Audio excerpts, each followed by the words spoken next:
Hey everybody, Cajun Reviews for you, coming straight at you again today. Today I want to talk to you about these ball grip, non-ratcheting fixed screwdrivers. So I have two different brands here. I have Wera, that's this brand right here, and I have some Vessels. So Vessel is just a screwdriver brand here. It's not Vessel as a meaning a boat or anything like that. Anyway, this is the Wera, these are the Vessels.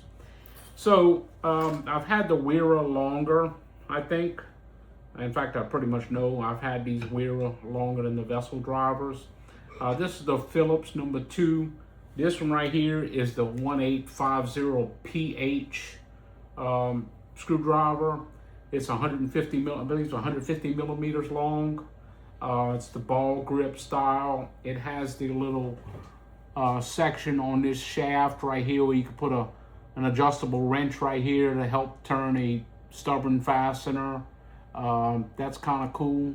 It does have a laser etched tip that's supposed to help it stay on a fastener. It does help, by the way. The ball is easy to grip. This seems like a quality tool. In fact, I know it's a quality tool. It's easy to grip. It's easy to turn it and put some leverage on the thing. This fits in my tool pouch very well because this part of the screwdriver slides down into my screwdriver slot, and this part sticks out. It's easy to pull out. I like that. It is marked on the head of the handle as to this is Phillips number 2, which I really like that too. Some tools aren't marked. I don't really care for that. This one right here is the it says it's a number 6, but that's about a 1/4 inch flat blade screw, maybe 5/16 flat blade screwdriver.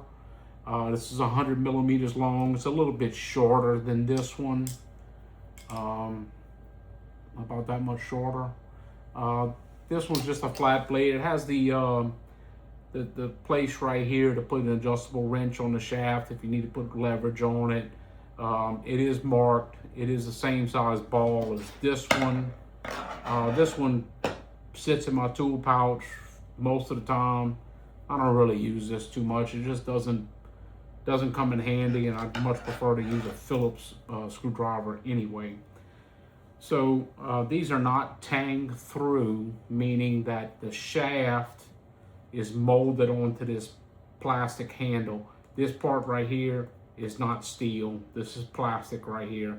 So if I hit this hard enough with a hammer, it'd probably break. Not that I broke it, but I'm just saying if I was to use this to as a beater screwdriver, this would probably break over time. So on these Vessel ones, I've had this one the longest. This is the flathead. This is number 6 also, by 150 millimeters. This one's tang through, means it's pretty much solid all the way through. There is a ceramic ball, which you may not be able to see on the camera, but there is a ceramic ball inside of the driver right here that insulates this part of the screwdriver from the shaft part, and it's supposed to help with not to conduct electricity, and I believe that is correct. It's not like I'm going to go out and touch on electricity on purpose just to see if I get shocked. But anyway, I believe they do have that in place. This thing is pretty solid. I've used this quite regularly. It gives me a pretty good striking cap. Put this in my hand and hit this with a hammer or another heavier tool to loosen a lock ring or loosen a stubborn fastener. It does not have the laser etched tip. It has a hardened tip there at the end. The little black spot right there is supposed to be a hardened part to help it not to break. This thing has been, I really like this tool. It just works. It's the right length. The handle feels good. I don't have to be as concerned about this conducting electricity. Not to say that this one will conduct electricity, because this part of the screwdriver is not the same as this. This is plastic. Electricity doesn't conduct through plastic, and this is steel. So I guess theoretically this is insulated as well, but It's not advertised as being insulated. And I wouldn't say it's insulated. I just, theoretically, I guess it is. And this one's really not advertised as being insulated either. It just says it's safe for work around electricity because of the ceramic ball. This tool just, I don't know, it just works very well for me. It's got the little indentions in the handle right here, I guess to fit your fingers in there, in the little indentions there. It fits in my hand well. It's the right length to reach inside of a box or other enclosure to work on something, to loosen a lock ring, whatever. This one is more recent to me. It's the same length tool right here, but this red one is the Phillips version. It is tang through. It's basically, this is a striking cap right here on the end. See, it is steel right on the end. It does have the ceramic ball inside, which is supposed to insulate the strike cap from the shaft in case you touch electricity with this. Not that I would, but not intentionally. Anyway, touch electricity with this. I have other tools for doing that purpose. But anyway, this is supposed to be insulated from the strike cap. I bought this to loosen stubborn fasteners. I don't want to put this tool on a fastener that's stuck and strike this, because I don't want to break this tool. I do use this one pretty regularly, you know, when I'm working on things. So it's just the right length. I mean, it's just the right length for me. This one's kind of short and I don't know, whatever. But anyway, these are the right length too. See, these are all about the same length as the Wera Phillips one. They're all pretty much the same length. They're all magnetic.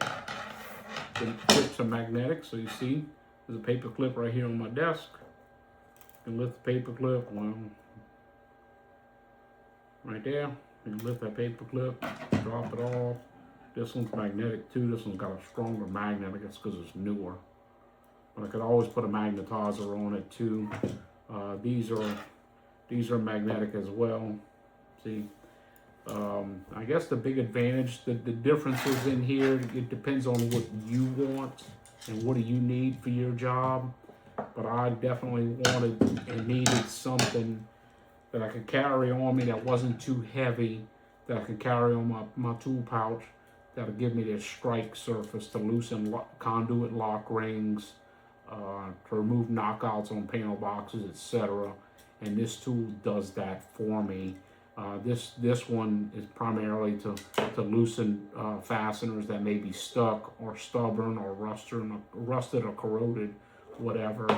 I use this pretty much on screws inside of panel boxes, etc.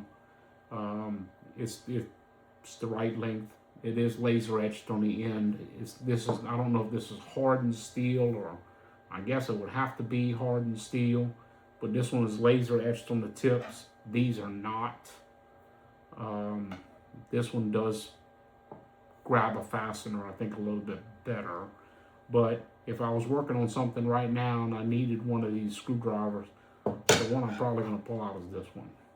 I mean, I don't know. I don't know. It just is. So now that I have these set, these are heavier than this one though. Like there is a weight difference. This one is probably twice as heavy as this one. This one's a lot lighter. So if weight matters to you, like if you can carry this on your belt, the weight is going to make a difference. I would say, yeah, definitely. So this one driver is heavier than both of the Weras together. Definitely. I don't have a scale handy to weigh them, but that's just the way it is. Anyway, just wanted to talk to y'all today about that and let you know what I got going on, what I'm using these for. I hope that you enjoyed the video and is some way educational. Please like, follow, and share. If you have any questions, please send me a DM and I will get back to you, or put a comment on the video and I will respond as soon as possible. Thank you very much for watching. Y'all have a wonderful day. Bye.